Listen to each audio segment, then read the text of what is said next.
যে যুক্তরাজ্য বিবৃতি দিয়ে প্যালেস্টাইনে ইহুদিদের ঘাঁটি গাড়ার অনুমোদন দিয়েছিল, সেই ব্রিটিশরাই এবার রাষ্ট্র হিসেবে স্বীকৃতি দিতে চাইছে প্যালেস্টাইনকে।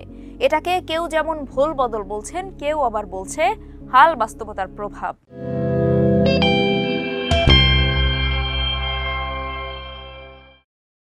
যুক্তরাজ্যের প্রধানমন্ত্রী কিয়ার স্টারমার হুঁশিয়ারি দিয়েছিলেন জুলাই মাসে। বলেছিলেন, ইসরায়েল যদি সেপ্টেম্বরের মধ্যে গাজায় যুদ্ধবিরতি এবং দ্বি-রাষ্ট্র সমাধানের পথে না এগোয়, তাহলে যুক্তরাজ্য তার অবস্থান বদলাবে। ব্রিটিশ সরকার বলছে, গাজায় খাবারের অভাব আর সহিংসতা এমন পর্যায়ে পৌঁছেছে যা অসহনীয়। সম্প্রতি সেখানে ইসরায়েলের কর্মকাণ্ডকে গণহত্যা হিসেবে আখ্যা দিয়েছে জাতিসংঘের একটি তদন্ত কমিশন। প্যালেস্টাইনের পশ্চিম তীরে ইহুদি বসতির সম্প্রসারণ বেড়েই চলেছে। মূলত সেখানে E1 নামে একটি প্রকল্প নেওয়া হয়েছে। এর আওতায় পূর্ব জেরুজালেম এবং মালে আদুমিম বসতির মধ্যে প্রায় 12 বর্গ কিলোমিটার এলাকায় প্রায় 3,500 আবাসন ইউনিটের পরিকল্পনা অনুমোদন দিয়েছে ইসরায়েল। জাতিসংঘ মনে করে, এই পরিকল্পনা বাস্তবায়িত হলে বিভক্ত হবে পশ্চিম তীর, আর তাতে ইসরায়েল প্যালেস্টাইন দ্বি-রাষ্ট্র সমাধানের সম্ভাবনা বহুদূর পিছিয়ে যাবে। যুক্তরাজ্যের এই সিদ্ধান্তকে প্রত্যাখ্যান করেছে ইসরায়েল। প্রধানমন্ত্রী বেনিয়ামিন নেতানিয়াহু বলেছেন, এমন পদক্ষেপ সন্ত্রাসবাদকে পুরস্কৃত করার শামিল। বিরোধিতা করেছেন হামাসের হাতে জিম্মিদের পরিবারের সদস্যরাও। তারা যুক্তরাজ্যের প্রধানমন্ত্রীকে চিঠি পাঠিয়ে এমন ঘোষণা না দেওয়ার অনুরোধ করেছেন। বলেছেন, বাকি 48 জন জিম্মির মুক্তি না হওয়া পর্যন্ত যেন এই সিদ্ধান্ত স্থগিত রাখা হয়।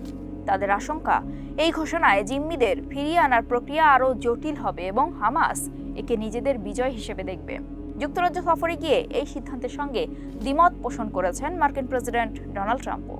এসব আপত্তিতে অবশ্য থোড়াই কেয়ার করছেন ব্রিটিশ মন্ত্রীরা। তারা বলছেন, দীর্ঘমেয়াদী শান্তি আলোচনার আশা বাঁচিয়ে রাখতে এই পদক্ষেপ নেওয়া নৈতিক দায়িত্ব।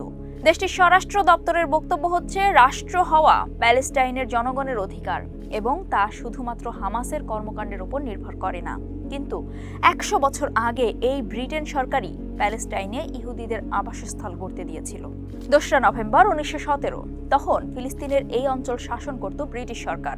একদিন তৎকালীন ব্রিটিশ পররাষ্ট্রমন্ত্রী আর্থার বেলফোর একটি ঘোষণাপত্র পাঠান ইহুদি সম্প্রদায়ের নেতা ব্যারন লিওনেল ওয়াল্টার রথসচাইল্ডের কাছে। সেখানে লেখা ছিল, মহামান্য ব্রিটিশ সরকার ফিলিস্তিনে ইহুদি জনগণের জন্য একটি জাতীয় আবাসভূমি প্রতিষ্ঠাকে ইতিবাচক দৃষ্টিতে দেখে এবং এই লক্ষ্য অর্জনের জন্য সর্বাত্মক প্রচেষ্টা চালিয়ে যাবে। তবে এটাও নিশ্চিত করতে হবে যে এই ভূখণ্ডে ইহুদি নন এমন সম্প্রদায়ের ধর্মীয় ও নাগরিক অধিকার যেন ক্ষুণ্ণ না হয়। আর তারপর দলে দলে ইহুদিরা এসে আবাস গড়তে শুরু করে প্যালেস্টাইন জুড়ে।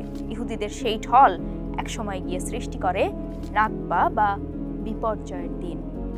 1947 সালে ব্রিটিশরা প্যালেস্টাইন ইস্যু জাতিসংঘের হাতে ছেড়ে দেয়। ওই বছরের 29 নভেম্বর প্যালেস্টাইন ভূখণ্ড নিয়ে জাতিসংঘে একটি প্রস্তাব ওঠে, যেখানে প্যালেস্টাইন ভাগ করে ইহুদিদের জন্য আলাদা একটি রাষ্ট্র গঠনের প্রস্তাব পাশ হয়।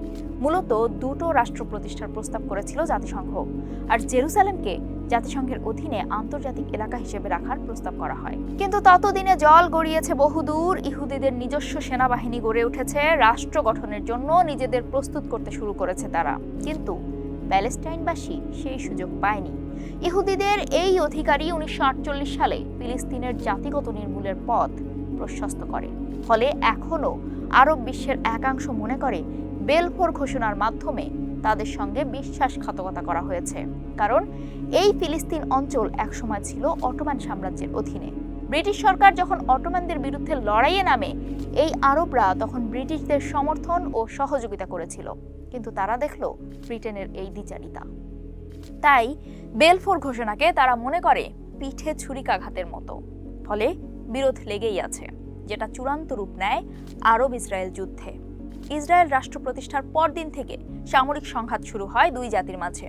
ওই দিনকে এখনও ফিলিস্তিনিরা নাকবা বা বিপর্যয়ের দিন হিসেবে পালন করে।